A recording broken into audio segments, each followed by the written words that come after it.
Bonjour à tous. Dites-moi, vous aussi vous pensiez que le 14 juillet, c'était juste une excellente excuse pour ne pas travailler? Regarder des avions de chasse colorier le ciel en bleu, blanc, rouge, et admirer des chevaux très bien coiffés descendre les Champs-Élysées? Cette année, pourtant, derrière les sourires de façade et les petits éventails que les spectateurs agitaient désespérément pour battre la chaleur étouffante, l'ambiance était un peu différente. Le défilé avait un arrière-goût de message géopolitique très lourd, presque martial. Alors, simple anniversaire historique ou véritable démonstration de force militaire européenne face à l'Est? C'est ce que nous allons décrypter ensemble aujourd'hui. Pour bien comprendre le sel de cette journée, il faut se rappeler ce qu'on fête normalement le 14 juillet. On célèbre la prise de la Bastille en 1789. Ce moment historique où le peuple parisien a décidé de dire stop à la monarchie absolue, en voyant plus tard le roi Louis XVI et la reine Marie-Antoinette à la guillotine. C'est le symbole ultime de la liberté, de la rébellion populaire et de la souveraineté nationale. Mais cette année, le président Emmanuel Macron, pour ce qui s'avère être son tout dernier défilé militaire du 14 juillet, avant de quitter ses fonctions en 2027, a décidé de donner à cette commémoration une dimension radicalement différente, très internationale et hautement stratégique. Pour ainsi dire, la transition s'est faite en un claquement de doigts.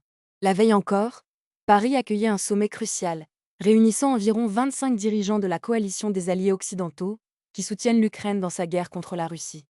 Le défilé de mardi est donc devenu la suite logique, visuelle et spectaculaire de cette réunion diplomatique de haut vol. Une sorte de service après-vente de la diplomatie, mais avec des blindés et des avions de chasse. Et pour cela, on n'a pas fait les choses à moitié. C'est simple. Ce défilé a battu des records absolus en termes de troupes. Le gouverneur militaire de Paris l'a confirmé. 7 600 soldats ont défilé cette année, contre 5 810 l'année dernière. C'est une augmentation massive. Parmi ces milliers de militaires, on pouvait voir une image particulièrement forte. Environ 500 soldats appartenant à la coalition des volontaires, qui soutient l'Ukraine, dont 25 militaires ukrainiens marchant fièrement sur la plus belle avenue du monde. Pendant ce temps, au-dessus de leur tête, sous un drapeau tricolore monumental suspendu à l'historique Arc de Triomphe, le défilé aérien traditionnel battait son plein. Mais la vraie subtilité, le détail qui montre que rien n'est laissé au hasard, c'est que les célèbres avions de chasse Mirage français qui fendaient le ciel étaient pilotés en binôme. À leur bord se trouvaient des copilotes ukrainiens actuellement en cours de formation sur ces appareils en France. Une mise en scène parfaite, hautement symbolique, exécutée sous les yeux d'invités de marque installés en tribune. Le président ukrainien Volodymyr Zelensky, le premier ministre britannique Keir Starmer et le chancelier allemand Friedrich Merz.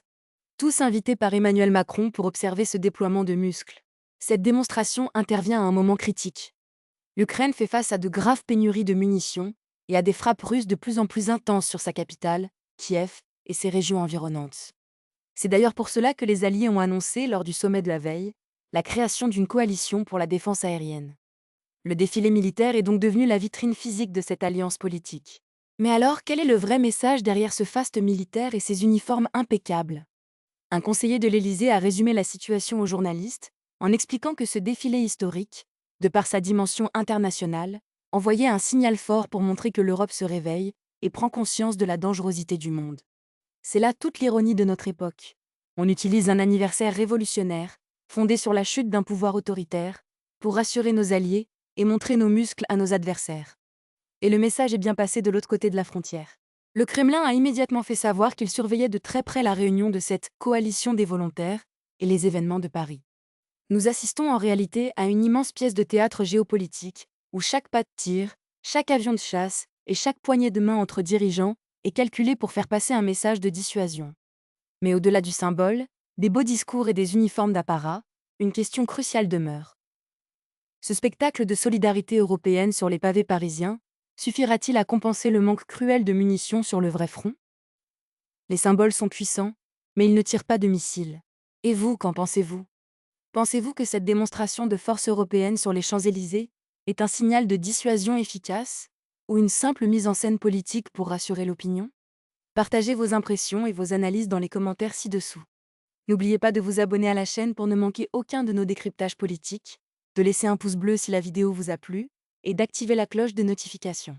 Dans notre prochaine vidéo, nous analyserons en détail les coulisses de la production d'armement en Europe et les défis industriels qui attendent nos pays. Merci de votre fidélité et à très vite.